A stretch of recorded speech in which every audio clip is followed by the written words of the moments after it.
खनिज, very important topic, tough topic.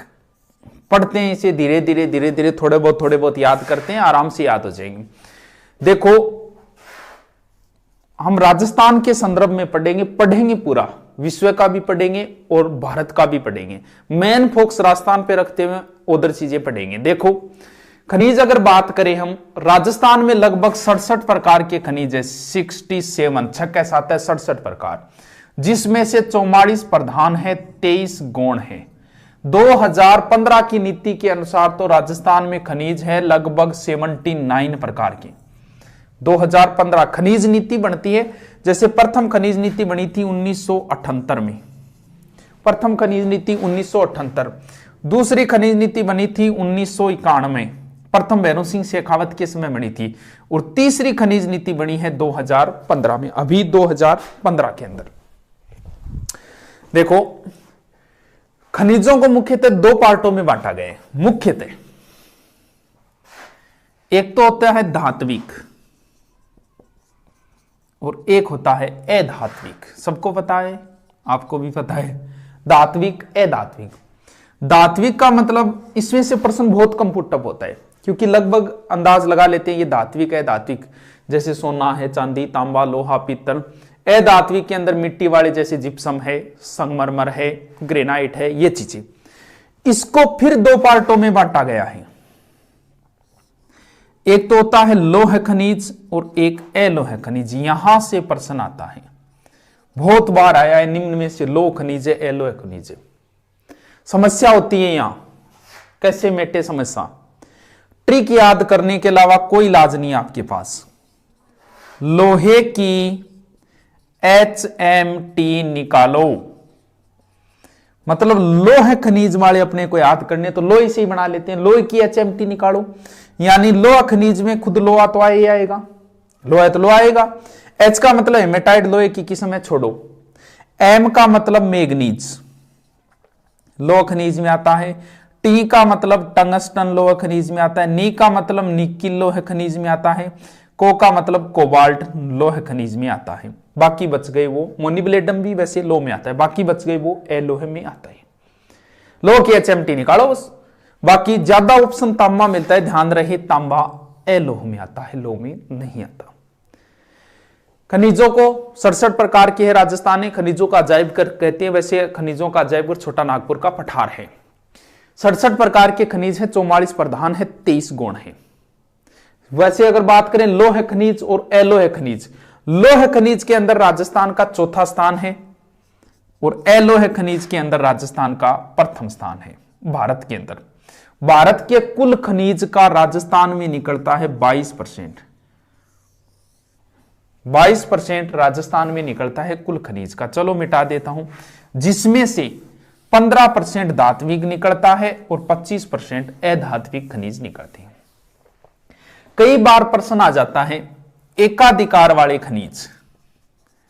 एकाधिकार का मतलब सिर्फ हमारे पास ही, जो कह रहे मेरी है वाया, एकाधिकार यानी सिर्फ अपने कब्जे में और किसी के पास नहीं निकलते, निकलते हैं 5-10%, जैसे सीसा, जस्ता, संगमरमर, चांदी, तांबड़ा, पन्ना, रॉक फास्फेट, कैडमियम। जोस्पर और वोस्टेनाइट 2 ऐसे खनिज जो 100 के 100 राजस्थान में निकलते हैं। जोस्पर और वोस्टेनाइट ये थोड़े से एकाधिकार वाले खनिज है। अब हम एक एक खनिज को उठाते हैं, ये तो थोड़ी सी प्रारंभिक बातें थी, मिटा देता हूं इसे, इसको साथ साथ में याद करें। थोड़ा सा टफ टॉपिक है लेकिन क्वेश्चन निश्चित आते हैं। पहले हम उठाते हैं लौह खनिज, यानी लोहा को उठाते हैं, ठीक है। देखो लोहे की भी किस्में हैं, मैग्नेटाइड, हेमेटाइड, लिमोनाइट और सिडेराइट। ये मैग्नेटाइट तो वैसे आग्नेय चट्टान में पाया जाता है, भारत में ओनली तमिलनाडु और कर्नाटक 2 ही जगह निकलता है। ये काले रंग का होता है ये मैग्नेटाइट। ये हेमेटाइट लाल भूरा होता है, ये अवसादी चट्टान में पाया जाता है। लोहे की मुख्यतः 4 किस्में हैं, magnetite, hematite, limonite, siderite. Magnetite, hematite, limonite, लोहे की मुख्यतः 4 किस्में हैं, मैग्नेटाइट, हेमेटाइट, लिमोनाइट, सिडेराइट। ठीक है, देखो आगे। विश्व में अगर बात करें तो सर्वाधिक लोहे के भंडार तो है यूक्रेन में, और वैसे लोह उत्पादन में पहला स्थान है चीन का। चीन का एक स्थान है दक्षिणी मचूरिया। पूरे चीन का 50% दक्षिणी मचूरिया में ही निकलता है। दूसरा है ब्राजील। ब्राजील का है मिनास गेरास क्षेत्र, मिनास गेरास।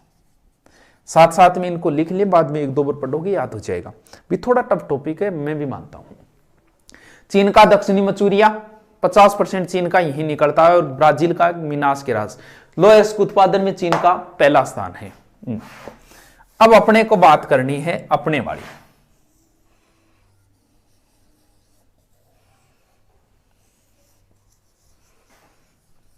और किसकी करनी है? राजस्थान की। हमें मेन फोकस देना है राजस्थान पे। भारत में लोहा उत्पादन में पहला स्थान है उड़ीसा का, 1/3% लोहा यही निकलता है। लेकिन नई एनसीईआरटी बोलती है लोहा उत्पादन में पहला स्थान है कर्नाटक का, 24.80% के साथ। उसने कर्नाटक दे रखा है पहला नई एनसीईआरटी में, तो भाई कर्नाटक ही रख लो, और क्या करें। बाकी कोई नहीं बोलता कर्नाटक है, नई एनसीईआरटी ने कर्नाटक लिख रखा है, तो कर्नाटक मान लेते हैं 24% के साथ। उसने बताया उड़ीसा 22% के साथ दूसरा स्थान है। कर्नाटक की कुछ खाने हैं, बाबा बुदन, बेलारी। बेलारी से उत्तम किस्म का हेमेटाइट निकलता है, दा वेस्ट, उत्तम किस्म का हेमेटाइट बेलारी से। इसके अलावा है सिमोंगा, चिकमलूर और चित्रदुर्ग। ये कुछ खाने हैं फर्स्ट एड वाले, इनको याद करें। बाकी अगर नहीं करो तो भी कोई बात नहीं, फर्स्ट एड वालों को याद होनी चाहिए ज्योग्राफी से जो तैयारी करते हैं। कर्नाटक का पहला स्थान माना है, बाबा बुदन है, बेलारी है, सिमोंगा है, चिकमलूर है, चित्रदुर्ग है। उड़ीसा का दूसरा स्थान माना गया। उड़ीसा में मयूरभंज, सुंदरगढ़ उड़ीसा में पड़ता है, बोरनाड, संभलपुर और कटक। इसके बाद में स्थान आता है छत्तीसगढ़ का। छत्तीसगढ़ के 2 स्थान याद करने, बस्तर और दुर्ग। बस्तर की एक खान है बेलाडीला, ये यंत्र सुसज्जित खान मानी जाती है बेलाडीला बस्तर की। उसके बाद में अगर बात करें छत्तीसगढ़ के बाद में अगर बात करें गोवा और फिर झारखंड है, लेकिन 3 तो याद करें हम। लोहा उत्पादन में कर्नाटक, उड़ीसा और छत्तीसगढ़ का मेन स्थान है, कर्नाटक, उड़ीसा और छत्तीसगढ़। राजस्थान का अगर बात करें तो टॉप 5 में तो स्थान नहीं है। अगर टॉप 5 में नहीं है तो हमें याद करने, क्योंकि जिसमें राजस्थान पहला स्थान है या दूसरा है वो ज्यादा इंपॉर्टेंट होती है। 5 के बाद वाले कभी नहीं पूछे गए आज तक कि इसमें 7वां 8वां, वो कोई कंफर्म नहीं होता। भी पहला जैसे चांदी उत्पादन राजस्थान पहला है, वो कंफर्म है, वो पूछ लेते हैं। तो लोहे में वैसे 5 तक तो कोई नाम ही नहीं आया है। चलो देखते हैं, बताते हैं राजस्थान में सर्वाधिक लोहा निकलता है वैसे जयपुर। अब कुछ खानों की जिक्र करते हैं। जयपुर की एक खान है मोरिजा बनेला। उसके बाद में है इसके नजदीक 2 स्थान, नीमला रायसेला। उसके बाद में इसी के नजदीक है नीम का थाना। फिर है नाथरा की पाल और फिर है थुरहुंडेर। यहां जैसे मोरिजा बनेला में टोडा है, चिपलाटा है, बनिया का बास है, बाटों की गली है। अब आपको ये इतने स्थान याद करने, 1, 2, 3, 4 और 5। इसके अलावा भी 1-2 स्थान है, जैसे थुरहुंडेर तो आ गए ना। थुरहुंडेर के बाद लोहारपुर और इंद्रगढ़। देखो मोरिजा बनेला, नीमला रायसेला, नीम का थाना, नाथरा की पाल, थुरहुंडेर। नई नए परे एक मैं परे नई ने मोरिजा बनेला जयपुर नीमला रायसेला दौसाला नीमका थाना सीकर नाथरा की पाल उदयपुर और थुरुंडेर उदयपुर। मोरिजा बनेला नीमला रायसेला नीमका थाना नाथरा की पाल बोलो मोरिजा बनेला आप बोलो देख रहे हो मोरिजा बनेला नीमला रायसेला नीमका थाना नाथरा की पाल थुरुंडेर। लोहे के मुख्य यही भाई जैसे अधीनस्थ बोर्ड पेपर लेता है वो तो ये दे देता है कि टोडा चिंपलाटा बढ़िया बास आदि खाने किससे संबंधित है, लेकिन नॉर्मल एग्जामों में ऊपरी ऊपरी देते हैं सीधा। मोरिजा बनेला नीमला रायसेला नीमका थाना नाथरा की पाल थुरुंडेर। हमारे पास जितना भी लोहा होता है भारत में वो सब हम सारा का सारा निर्यात, सारा तो नहीं निर्यात करते हैं मुख्य रूप से किसको, जापान को। हमारे लोहे का सबसे बड़ा आयातक जापान है, निर्यात हम करते हैं जापान को। जापान विश्व का ही सबसे बड़ा आयातक माना जाता है। यहां एक बंदरगाह है मारमागोआ, इसे लोहा निर्यात बंदरगाह कहा जाता है मारमागोआ, यहां से सर्वाधिक लोहा निर्यात किया जाता है। देखते हैं लोहे के मुख्य कारखाने।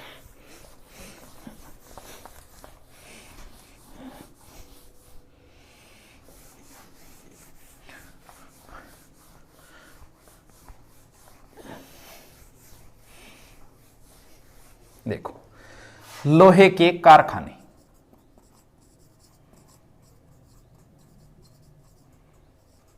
आपने शायद कभी नाम सुना होगा जैसे कच्चा लोहा। कच्चा लोहा, कच्चा लोहा के बाद में बात करते हैं जैसे डलवा लोहा, उसके बाद में आता है जैसे पिटवा लोहा, और फिर आता है इस्पात। यानी लोहा जब तैयार किया जाता है, लोहास देखो क्या चीज, लोहास, चारकोल,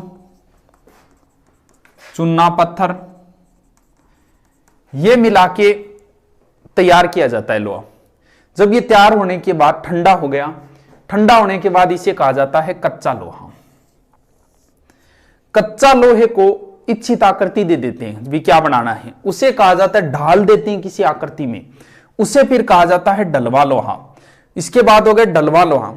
अगर कच्चे लोहे में से अशुद्धियां निकाल दी तो उसे कहेंगे फिर पिटवा लोहा, कुछ अशुद्धियां होती है वो, और फिर उसमें कार्बन मिला दिया तो फिर बन गया इस्पात।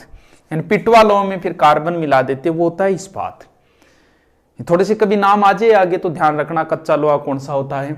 कच्चा लोहा सीधा हो गया जो तैयार किया गया है वो, उसके बाद उसे आकृति दे दी वो डलवा लोहा हो गया।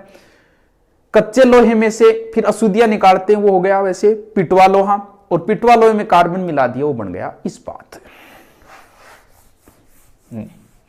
अब बात करते हैं भारत के मुख्य लोहे के कारखाने।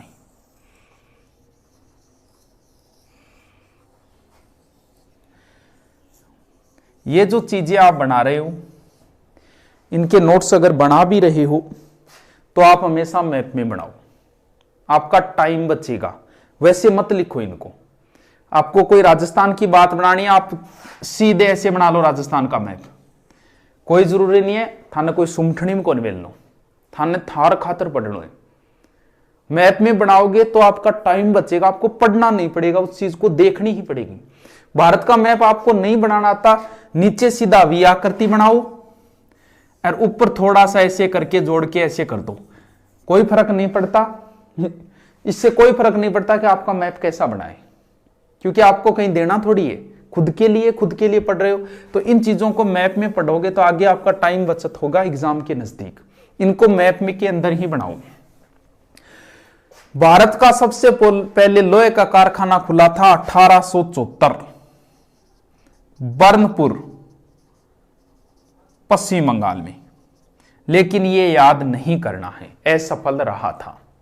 अपने को याद करना है टिस्को, इसको, मिस्को या विस्को, एक ही बात है। पहले भारत के 3 कारखाने टिस्को, इसको, मिस्को। टिस्को पहला देखते हैं, टिस्को 3 कारखाने टाटा जी ने खोला सबसे पहले। पहला कारखाना हो गया टाटा आयरन है, ये हो गया झारखंड में टिस्को। फुल फॉर्म होगी Tata iron and steel company, ये है जमशेदपुर झारखंड में, जमशेदपुर झारखंड। ये सिंह भूमि पड़ता है, साकची। ये भारत का सबसे बड़ा और सबसे प्राचीन कारखाना है। कब खुला था सर? ये खुला था 1907, 1907, 1919, 1923। प्रारंभिक 3 कारखाने, 7, 19, 23, 7, 19, 23। टिस्को, इसको, मिस्को।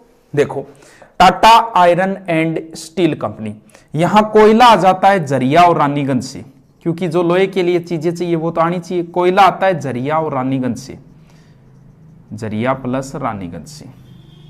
मैग्नीज यहां आता है नुआ मंडी से।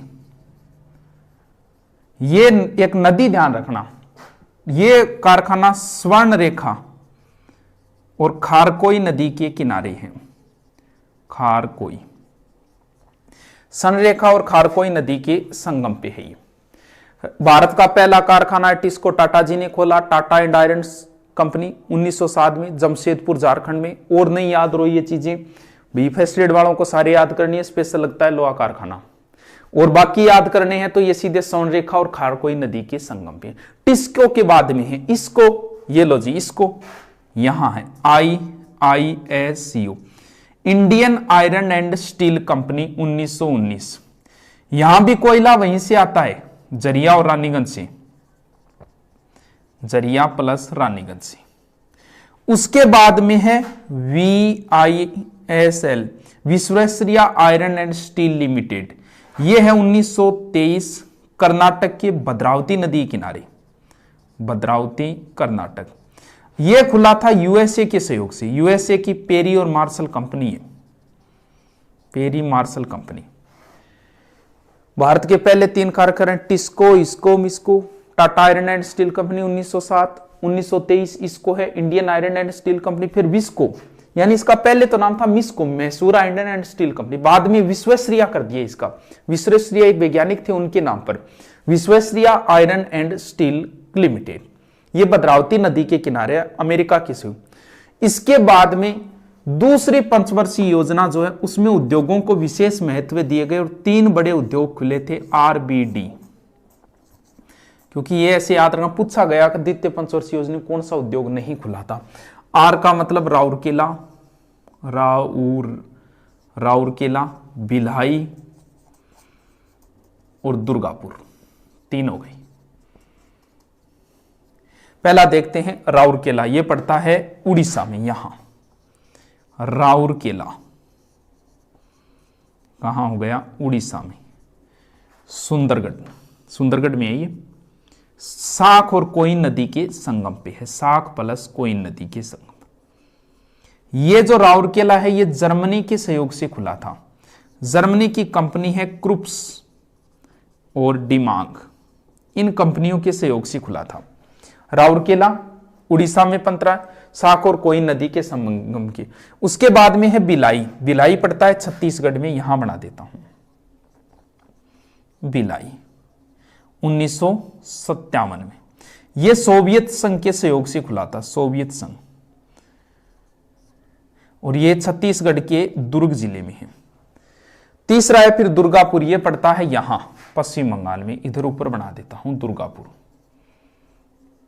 1959 में पश्चिम बंगाल में होगा। यह ब्रिटेन के सहयोग से खुला था। ध्यान रखना पड़ेगा कौन सा किसके सहयोग से, पूछा जा चुका है। राउरकेला उड़ीसा जर्मनी के सहयोग से है, भिलाई सोवियत संघ के सहयोग से रूस के, और दुर्गापुर ब्रिटेन के सहयोग से। उसके बाद में खुला था, क्योंकि जो क्वेश्चन पूछता है द्वितीय पंचवर्षीय योजना में नहीं खुला था, वो ऑप्शन हमेशा देता है वो बोकारो, बोकारो।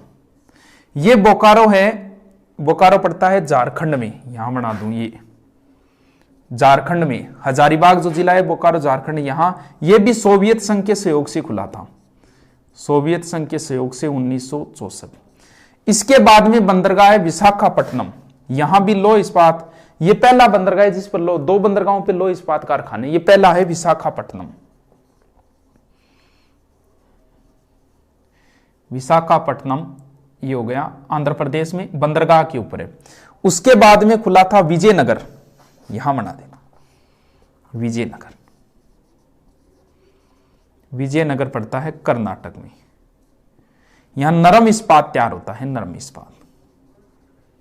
यह पहला कारखाना है जो भारतीय तकनीकी से, भारतीय तकनीकी की पूरी विशेषता लगाई गई है विजयनगर वाले में, विजयनगर कर्नाटक। इसके बाद में है सलेम में, सलेम पड़ता है तमिलनाडु में। उसके बाद में है पारादीप, ये भी दूसरा बंदरगाह पे है। पारादीप लोह इस्पात कारखाना, पारादीप पड़ता है उड़ीसा में। ये लोहे के इतने कारखाने हैं, 2-3 बार आप इनको पढ़ो लिखो, टफ टॉपिक है भाई, इसका ना कोई ट्रिक होता है ना कोई तरीका होता है। थोड़ा बड़ा टॉपिक हो गया लोहे इस्पात, लेकिन लगभग बातें मैंने क्लियर करने की कोशिश की है। थोड़े से टिस्को, इसको मिस्को, फिर 3 है आरबीडीए, फिर बोकारो, फिर ये 1-2 और है बस। ठीक है दोस्तों।